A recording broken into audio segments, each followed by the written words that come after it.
નમસ્કાર. આજે આપણે ઇલેક્ટ્રિકલ એન્જિનિયરિંગના એક બહુ જ રસપ્રદ કોન્સેપ્ટ વિશે વાત કરવાના છીએ. Motor slip.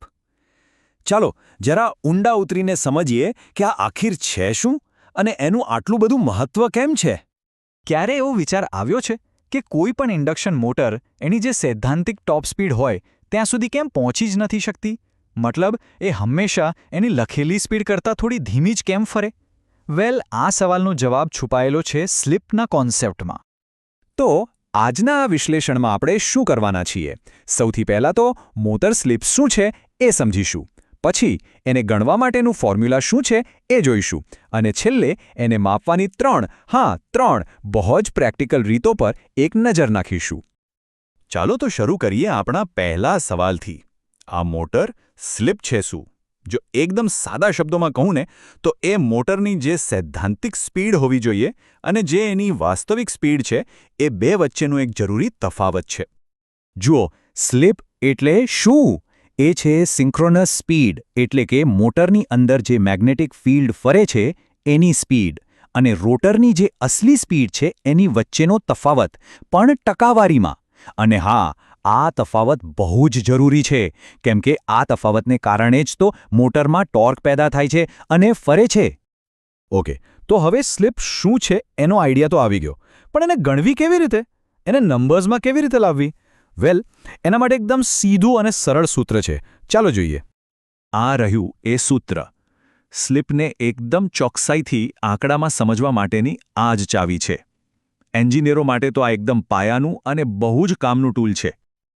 આ ફોર્મ્યુલામાં મુખ્યત્વે 3 ભાગ છે. પહેલું છે NS, એટલે કે સિન્ક્રોનસ સ્પીડ, પેલી મેગ્નેટિક ફિલ્ડની સ્પીડ. બીજું છે N, એટલે રોટરની અસલી, જે આપણે માપીએ છીએ એ સ્પીડ. અને છેલ્લે S, એટલે કે સ્લીપ, જે આપણે શોધવાની છે. ચલો આને એક ઉદાહરણથી સમજીએ તો વધારે મજા આવશે. માની લો કે એક મોટર છે 2 પોલવાળી અને 50 હર્ટ્ઝ પર ચાલે છે. તો એની સિન્ક્રોનસ સ્પીડ NS થશે 3000 RPM. હવે આપણે ટેકોમીટરથી એની સાચી સ્પીડ માપી અને એ આવી 2940 RPM. બસ હવે આ બંને વેલ્યુને ફોર્મ્યુલામાં મૂકી દઈએ અને જવાબ શું આવશે? 2%. સ્લીપ છે 2%. સિમ્પલ. ઓકે, તો હવે સ્લીપને માપવાની પહેલી અને સૌથી સીધી સાદી રીત જોઈએ. આ છે સ્પીડનું ડાયરેક્ટ મેઝરમેન્ટ. ચાલો જોઈએ કે આ સૌથી કોમન મેથડ કામ કેવી રીતે કરે છે.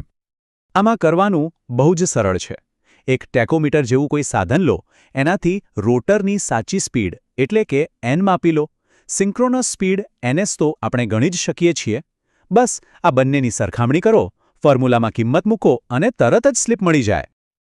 પણ હવે વિચારો કે જો સ્પીડ માપવાનું શક્ય જ ન હોય તો?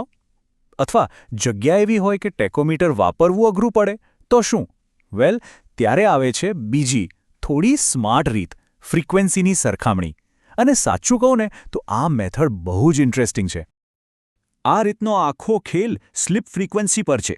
આ શું છે? આ રોટરની સર્કિટમાં જે કરંટ પેદા થાય છે ને એની ફ્રીક્વન્સી છે.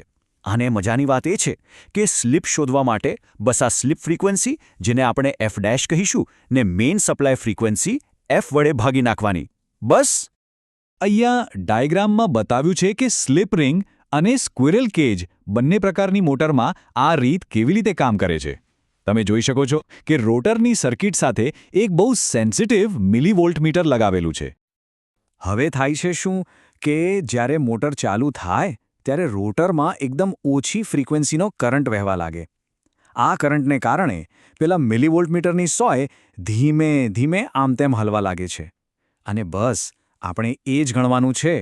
1 સેકન્ડમાં આ સોય જેટલી વાર આમ તેમ થાય એ જ છે આપણી સ્લીપ ફ્રીક્વન્સી. એટલે કે સ્પીડ માપ્યા વગર ફક્ત એક ઇલેક્ટ્રિકલ સિગ્નલથી આપણને સ્લીપ મળી ગઈ. અને હવે આવીએ ત્રીજી અને સૌથી મજેદાર રીત પર. આ છે સ્ટ્રોબોસ્કોપનો ઉપયોગ. આ એક એવી વિઝ્યુઅલ ટ્રીક છે જેમાં આપણે પ્રકાશના ભ્રમનો ઉપયોગ કરીને સ્લીપને આપણી નરી આંખે જોઈ શકીએ છીએ. આ છે એ જાદુઈ સાધન સ્ટ્રોબોસ્કોપ. આ કંઈ નથી, પણ એક એવી લાઇટ છે જે બહુ જ ચોક્કસ ટાઈમિંગ સાથે ઝબકી શકે છે. એનાથી શું થાય? એનાથી ઝડપથી ફરતી વસ્તુ પણ આપણને સ્થિર દેખાઈ શકે છે. અને આ રહ્યું એનું સેટઅપ. બહુ સિમ્પલ છે. મોટરના શાફ્ટ પર એક ડિસ્ક લગાવી દેવાની જેના પર કોઈ નિશાન કરેલું હોય, અને એની સામે સ્ટ્રોબોસ્કોપ લેમ્પ રાખીને એના પર પ્રકાશ પાડવાનો. હવે આની પાછળનો આઈડિયા સમજવા જેવો છે. આપણે સ્ટ્રોબોસ્કોપની લાઇટને સિન્ક્રોનસ સ્પીડની ફ્રીક્વન્સી પર સેટ કરીએ છીએ. હવે જો મોટર પણ એ જ સ્પીડ પર ફરતી હોત તો ડિસ્ક પરનું નિશાન આપણને એકદમ સ્થિર દેખાત. પણ એવું તો થતું નથી, કારણ કે સ્લિપ છે. એટલે આપણને એ નિશાન ધીમે ધીમે પાછળની દિશામાં ફરતું દેખાય છે. આ જે પાછળ ફરતી સ્પીડ દેખાય છે ને, એને જ કહેવાય સ્લિપ સ્પીડ. બસ 1 મિનિટમાં એ નિશાન પાછળની તરફ કેટલા ચક્કર ફરે છે એ ગણી લો અને એના પરથી સ્લિપની એકદમ ચોક્કસ ગણતરી થઈ જાય. આ જે સિદ્ધાંત છે એ જ સ્ટ્રોબોસ્કોપ પદ્ધતિનો હાર્દ છે. મતલબ કે રોટરની સ્પીડ સિન્ક્રોનસ સ્પીડ કરતાં ઓછી હોવાથી આપણને ડિસ્ક વિરુદ્ધ દિશામાં ફરતી દેખાય છે.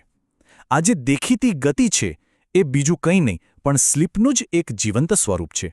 એ સિદ્ધાંત અને વાસ્તવિકતા વચ્ચેનો તફાવત છે, જે આપણે આપણી આંખોથી જોઈ શકીએ છીએ. તો આપણે સ્લિપ માપવાની 3 અલગ-અલગ રીતો જોઈ. એક સીધી, એક ઇલેક્ટ્રિકલ અને એક વિઝ્યુઅલ. પણ હવે સવાલ એ છે કે આજકાલના હાઈટેક ઇન્ડસ્ટ્રીયલ એન્વાયરમેન્ટમાં જ્યાં એકદમ ચોકસાઈની જરૂર હોય, ત્યાં આમાંથી કઈ રીત સૌથી બેસ્ટ ગણાય? કઈ સૌથી વધુ ભરોસાપાત્ર અને પ્રેક્ટિકલ છે? આ એક વિચારવા જેવો સવાલ છે, ખરું ને?